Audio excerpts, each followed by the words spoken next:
নমস্কার বন্ধুরা, প্রিয়া blog with কিচেনে সবাইকে স্বাগত জানাই। মহাদেবের আশীর্বাদে আশা করি সবাই ভালো আছেন, সুস্থ আছেন। বন্ধুরা, আগামী 30শে ডিসেম্বর সোমবার অমাবস্যা, বছরের শেষ অমাবস্যা। এই দিন 3টি কাজ করুন। 2025 সাল সারা বছর ধরে আনন্দে থাকবেন, সুখে থাকবেন, একদম হাসি খুশি মেজাজে পরিবার পরিজন আত্মীয় স্বজন সকলকে নিয়ে আনন্দে কাটাবেন। বন্ধুরা, অবশ্যই করুন এই ছোট্ট 3টি কাজ। তো বন্ধুরা, আসুন ভিডিওটি শেষ পর্যন্ত দেখুন। আশা করছি ভিডিওটি আপনাদের অনেক উপকারে আসবে। প্রথমে জানুন অমাবস্যা তিথি লাগছে কখন। অনেকেই অমাবস্যার ব্রত উপবাস করে থাকেন, তো অমাবস্যার ব্রত উপবাসী কখনই বা করবেন। বন্ধুরা, এই অমাবস্যা তিথি 2024-এর অর্থাৎ বছরের শেষ অমাবস্যা তিথি শুরু হচ্ছে 29শে ডিসেম্বর রবিবার ভোর রাত 3টের পর থেকে, শেষ হচ্ছে 30শে ডিসেম্বর সোমবার ভোর রাত 4টে পর্যন্ত।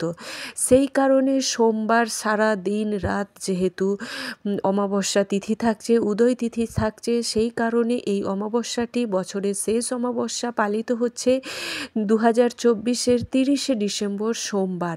আবার সোমবার এই অমাবস্যা পড়েছে বলে এই অমাবস্যাটিকে সোমবতী অমাবস্যাও বলা হয়ে থাকে। এই সোমবতী অমাবস্যার একটি বিশেষ গুণাগুণ রয়েছে। এই অমাবস্যা তিথিতে যদি কেউ অবশ্যই বাবা মহাদেবের মন্দিরে গিয়ে পুজো অর্চনা করতে পারেন, তার জীবন সারা জীবন ধরে সুখে তিনি থাকতে পারেন, সারা জীবন ধরে তিনি আনন্দে থাকতে পারেন, সারা বছর তার এই 2025 সাল খুব সুন্দরভাবে কেটে যাবে। তো বন্ধুরা, কোন সেই বিশেষ 3টি কাজ আপনারা করবেন? দেখুন বন্ধুরা, এই যে আপনারা সোমবার, অনেকেই জানেন সোমবার মানেই বাবা মহাদেবের বার। প্রথম কাজ হলো সোমবতী অমাবস্যায় আপনাদের সোমবার সকাল সকাল ঘুম থেকে উঠে ফ্রেশ হয়ে নতুন বস্ত্র পরিধান করুন। নতুন বস্ত্র না হলে কাঁচা কাপড় পরিধান করুন। তারপর বাবা মহাদেবের মন্দিরে পুজো অর্চনা করুন। যারা মন্দিরে যেতে পারছেন না, তারা বাড়িতেই আশা করি মহাদেবের শিবলিঙ্গ বা মহাদেবের ফটো ইত্যাদি রয়েছে, সেখানেও আপনারা অবশ্যই পুজো করুন। তারপর এই 3টি কাজ করুন। কি কি 3টি কাজ? প্রথমত হলো, এখন চলছে শীতকাল। এই শীতকালে একটি কম্বল আপনারা গরিব মানুষকে দান করুন। দুঃস্থ অসহায় মানুষ, দুঃস্থ মানুষ, দরিদ্র মানুষ যারা রয়েছেন, এই দুঃস্থ মানুষদের অবশ্যই দান করুন বন্ধুরা। যাদের প্রয়োজন রয়েছে, যাদের প্রয়োজন নেই, অর্থাৎ তেলা মাথায় তেল দেওয়া অনেকে বলে, তো যাদের প্রয়োজন নেই আপনারা কি দিলেন না দিলেন কিচ্ছু তাদের যায় আসে না। গরিব দুঃস্থ মানুষদের অবশ্যই আপনারা এই কম্বল একটি দান করুন। সেটা যত দামি হোক, 100 টাকার, 150 টাকার, 200 টাকার, 1000 টাকার, 10,000 টাকার, আপনাদের সামর্থ্য অনুযায়ী আপনারা ক্রয় করুন। আর গরিব মানুষদের, পথ শিশু যারা থাকে স্টেশনে, অনেক গরিব মানুষ, অনেক একদম নিরীহ যারা গরিব অসহায়, তাদের দান করুন। এছাড়াও কোনো ভিক্ষুককে দান করুন। যাদের প্রয়োজন তাদেরকে দান করুন এই কম্বল। দ্বিতীয়ত, আপনারা কম্বল দান করার সাথে সাথেই করুন আর একটি কাজ। কি কাজ করবেন? যে কোনো নোনতা জাতীয় জিনিস, তেলে ভাজা হতে পারে, নিমকি হতে পারে, নোনতা যে খাবারগুলো হয়, একটু খেতে নোনতা নোনতা, নোনতা বিস্কুট পাওয়া যায়, এই সমস্ত নোনতা জাতীয় খাবার এই দিন কম্বলের সাথে গরিব মানুষদের দান করুন।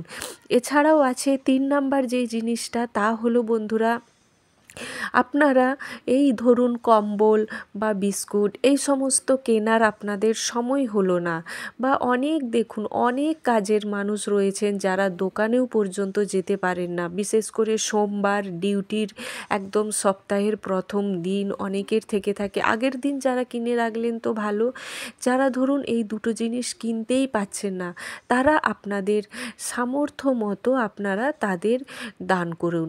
অবশ্যই করুন বন্ধুরা। বন্ধুরা দেখবেন 2025 সাল কিভাবে যে আপনারা ভালোভাবে কাটাবেন তা বলে বোঝানো পারবো না। এরপর আসি, আপনারা পশু পাখিদের কি দান করবেন। পশু পাখিদের একদম পঞ্চশস্য মিশিয়ে আপনারা পশু পাখিদের খাওয়ান। পঞ্চশস্যই কী কী থাকে সকলেই জানেন। এই পঞ্চশস্য মিশিয়ে গরিব মানুষ এই পশু পাখিদের খেতে দিন। অবলা যে পাখি যারা আপনাদের বাড়ির চিলেকোঠায়, ছাদে, বারান্দায় খাবারের জন্য আসে তাদের খেতে দিন। এরপর আসে গোমাতা। এদিন গোমাতা বা রাস্তাঘাটে যদি ষাঁড় দেখতে পান এদের দান করুন। অবশ্যই আপনারা কিছু খাওয়ান, অবশ্যই আপনারা উপকার পাবেন। এরপর আসে আপনারা অবশ্যই আপনাদের যদি কোনো গরিব মানুষকে কিছু দান করার ইচ্ছে হয়, এই শীতকালের শাক সবজি এমন নয় যে একটা দুটো দান করে দিলেন, 2 KG 3 KG 5 KG 10 KG KG হিসেবে আপনারা দান করুন। কোনো গরিব মানুষকে আনাজ বা শাক সবজি ইত্যাদি দান করুন। এর সাথে সাথে আপনারা অবশ্যই কোনো সৎ ব্রাহ্মণকে একটা সিধে দিতে পারেন। দেখবেন গ্রামে গঞ্জে অমাবস্যা ধরে কোনো ব্রাহ্মণকে বাড়িতে ডেকে পূর্বপুরুষদের উদ্দেশ্যে ব্রাহ্মণকে দান করা হয়। এতে কি হয়, পূর্বপুরুষদের আশীর্বাদে আপনাদের সংসার সম্পূর্ণরূপে ভরে ওঠে। একদম অর্থ দিক দিয়েই হোক, সমস্ত সুখ শান্তি সমৃদ্ধিতে পরিপূর্ণ হয়ে ওঠে। এছাড়াও বন্ধুরা এই অমাবস্যাটি পৌষ মাসে হওয়ায় এই অমাবস্যাটিকে বলা হয়ে থাকে পৌষকালী অমাবস্যা। এই অমাবস্যা তিথিতে পৌষকালীর পুজো করা হয়ে থাকে। এই অমাবস্যার আরও একটি নাম রয়েছে, তা হলো বকুল অমাবস্যা। বন্ধুরা এই অমাবস্যার দিন নিয়ম নিষ্ঠা ভরে বাড়িতেই যদি পুজো করা যায়, কোনো কালী মায়ের ফটোর সামনে আপনারা ঘিয়ের প্রদীপ জ্বালাতে পারেন। এছাড়াও আপনারা কালী মাকে জবা ফুলের মালা নিবেদন করতে পারেন। আর সোমবার দিন বিশেষ করে নিরামিষ আহার গ্রহণ করুন। অনেকেই অমাবস্যার ব্রত উপবাস করে থাকেন, অমাবস্যার ব্রত উপবাস করুন। আর অবশ্যই যদি না পারেন অন্ততপক্ষে নিরামিষ আহার গ্রহণ করুন। এই দিনটিতে বিশেষভাবে নানান কালী মন্দিরের জায়গায়, তীর্থস্থানে, তারা মা বা কালীঘাট, নানান কালী মায়ের জায়গায় বিশেষভাবে পূজিত হয়ে থাকেন মা। এই পৌষকালী পুজোর দিন আপনারা বাড়িতেই পারলে মায়ের পুজো করুন ভক্তি শ্রদ্ধা নিষ্ঠা সহকারে। অবশ্যই মায়ের সামনে একটি ঘিয়ের প্রদীপ জ্বালাতে ভুলবেন না, যার ফলে আপনাদের অর্থ বল প্রচুর বেড়ে যাবে। অর্থে আপনাদের জোয়ার আসবে, টাকা পয়সার সুখ দুঃখ সমস্ত দিকেই আপনাদের সমৃদ্ধি ঘটবে। বন্ধুরা এই দিন বাড়িতে বা কোনো কালী মন্দিরে জোড়া মূলো দিয়ে মাকে যদি পুজো দিতে পারেন, বলা হয়ে থাকে বিশেষভাবে লাভ পাওয়া যায় এই দিন জোড়া মূলো দিয়ে পৌষকালীর নাম নিয়ে এই অমাবস্যায় কোনো কালী মন্দিরে পুজো যদি দিতে পারেন। চেষ্টা করুন কোনো কালী মন্দিরে জোড়া মূলো দিয়ে পুজো দিতে মাকে। আর অবশ্যই এই দিনটি নিরামিষ আহার গ্রহণ করুন।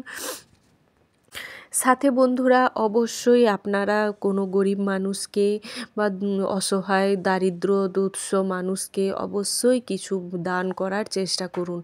এই দিন বলা হয়ে থাকে এই পৌষ অমাবস্যা, এই পৌষ অমাবস্যায় বলা হয়ে থাকে যত বেশি করে গরিব মানুষকে দান ধ্যান ইত্যাদি, শীতের যে পোশাক বা শীত থেকে রক্ষা পাওয়ার জন্য যদি কম্বল দান, সব থেকে কিন্তু বড় দান এই শীতকালে যদি দিতে পারেন, বলা হয়ে থাকে আপনারা সারা বছর ধরে কিভাবে যে সুখে থাকবেন তা আপনারা কল্পনাও করতে পারবেন না। তবে বন্ধুরা একটা জিনিস মনে রাখবেন, আজকাল কিন্তু প্রায় 80% লোকের বাড়িতে কাজের লোক থাকে। এই দিন কাজের লোককে বিশেষভাবে খাওয়ান বা কোনো একটা জিনিস দান করুন, অবশ্যই দেখবেন আপনারা সফল হবেনই। এই দিন কোনো মহাদেবের মন্দিরে গিয়ে পুজো করুন। এছাড়াও যে কোনো মন্ত্র আপনারা গুগলে সার্চ করে পেয়ে যাবেন, যে কোনো মন্ত্র এই দিন 108 বার কালী মায়ের মন্ত্র জপ করুন বা আপনাদের যেটা সুবিধে, স্পষ্ট উচ্চারণ ছাড়া মন্ত্র কিন্তু আপনারা জপ করলে কোনো সাকসেস পাবেন না। স্পষ্ট উচ্চারণ করেই তবে কিন্তু মন্ত্র জপ করবেন। যে কোনো মন্ত্র আপনারা সার্চ করে পেয়ে যাবেন, মন্ত্র জপ করুন। নিজেরাও ভালো থাকুন, অপরকেও ভালো রাখুন। আর অবশ্যই এই বিশেষ বিশেষ কাজগুলো করুন। দেখবেন আপনারা কিন্তু সমস্ত দিক দিয়ে আপনাদের সফলতা আসবে। তো বন্ধুরা, এই ছিল আজকের ভিডিওর মূল বিষয়। আশা করছি ভিডিওটি আপনাদের অনেক উপকারে আসবে। ভিডিওটি যদি ভালো লাগে অবশ্যই লাইক করুন। আর সোমবতী অমাবস্যায় যারা মহাদেবের ভক্ত অবশ্যই কিন্তু হর হর মহাদেব নামে কমেন্ট করতে ভুলবেন না। সাথে এই দিন সন্ধেবেলায় বাড়িতে প্রদীপ জ্বালাতে বা বিশেষ করে ঘিয়ের প্রদীপ জ্বালাতে কিন্তু এই দিন ভুলবেন না। ঘিয়ের প্রদীপ একমাত্র মা লক্ষ্মী দেবী প্রচুর পরিমাণে খুশি থাকেন। হর হর